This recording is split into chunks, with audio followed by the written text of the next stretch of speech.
Well, the Democratic Civil War is heating up again, and it looks like the hope and change savior has lost his magic touch.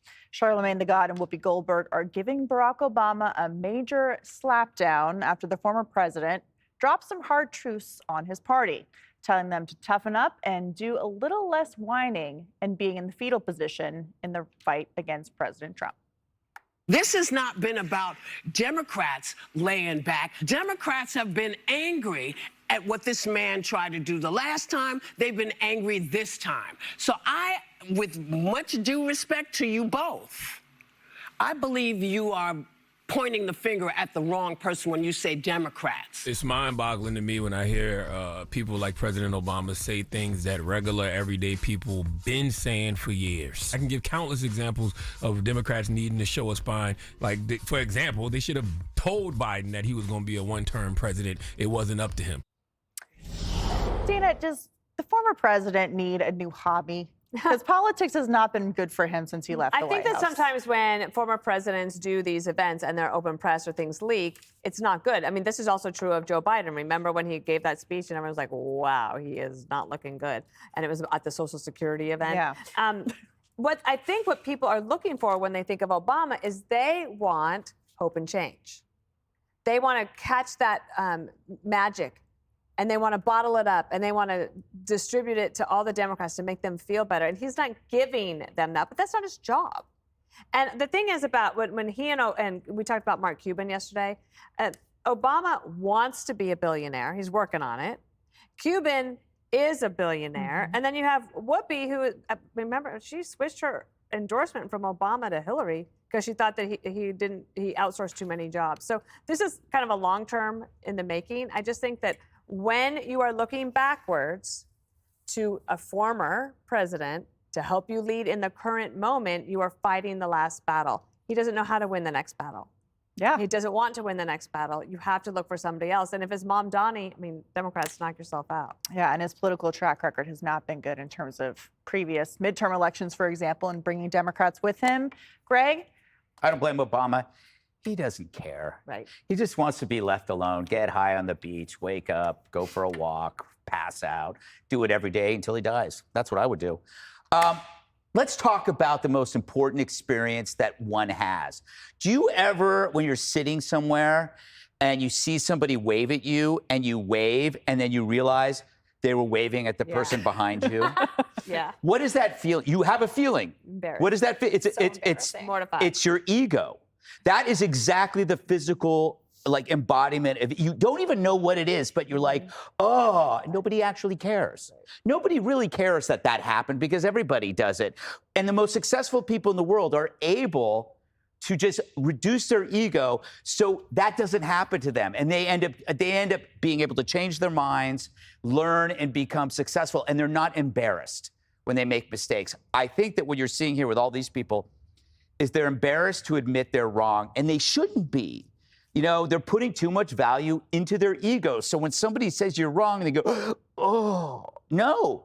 It's actually really good if somebody tells you you're wrong. I mean, okay, should these Democrats sit back and go, all right, did identity politics make us deeply unpopular? Feel that pain. Did embracing trans alienate everyday Americans? How does it make you feel? Did you demonize Trump to a point that it made him cool? You know, did you underestimate the damage by unfettered illegal immigration? All of these things could make you feel bad, but instead, if you separate your ego, you can actually answer the damn questions, and they can't do that yet. Jesse, are you Dr. an expert at separating your ego so you're never embarrassed? Well, that's never happened. No one's ever waved, and I mistook it. Maybe it's when you're shorter. There's a lot of people behind you that you don't see. But Greg's right, and the problem is not their inability. It's they've created a structure in the Democratic Party where you're not allowed to think for yourself. You are told by consultants what to do, what to say, when to say it. So there's no real self-reflection. And there's not going to be until they get a pollster that they have to pay to tell them what to do. That's why they're frozen right now. Barack says stop whining. It was 8 years that he cried racism every time you criticized him. He says get tough. Well, where's he been? They've been firebombing stuff and rioting. and marching and filibustering, setting records. He's been on the beach in Hawaii licking snow cones. How much tougher can you get with Trump? He's been shot. He's been arrested. He's been fined $500 million, and he's been wiretapped. It's not about getting tough. It's about getting smart.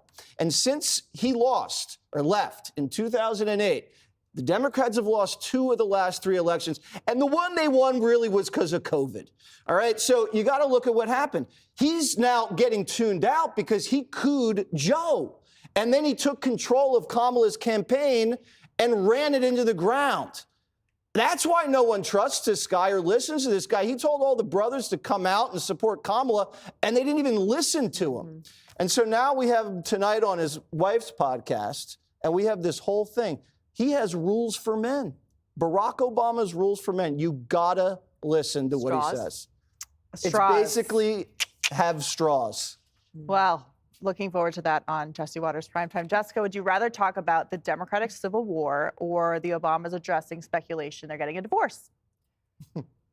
The Civil War part, but I don't think we're actually having a civil war at all. I Oh. think, yeah, I mean, we're in metamorphosis or whatever the correct term You're for it is. transitioning. We are to something better and something that wins. To stay as the icon for a political party requires a lot of work. And the Obamas don't want to do that work, and that's completely fine. They wanted to leave after inauguration in 2016 and make documentaries and travel the world and enjoy themselves, and they absolutely deserve that. But you could make a strong argument that the Clintons have been much more interested in staying as the quote-unquote heads of the party, and they show up for everything, have the Clinton Foundation, et cetera.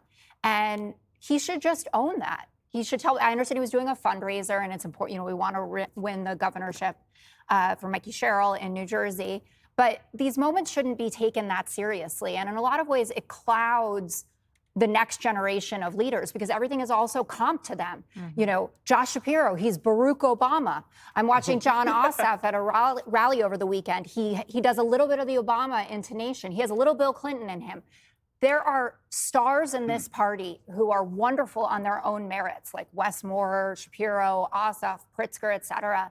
And in a lot of ways, it's overshadowing that. And I think that people should take if you don't want to do it, definitely take a step out of the limelight and let others shine. Yeah, it's like he parachutes in when he feels like What it. you need. And he raises money and he can give a great rally, but people have moved on. And also, you wouldn't win. An election today cannot be won the way it could be won in 2012 or in 2008. So unfair. You What? can't say How they can you have criticize me for that? You can't say they had a little Bill Clinton in him without me making a joke. Oh, we're gonna move on now. Click here to subscribe to the Fox News YouTube page to catch our hottest interviews and most compelling analysis.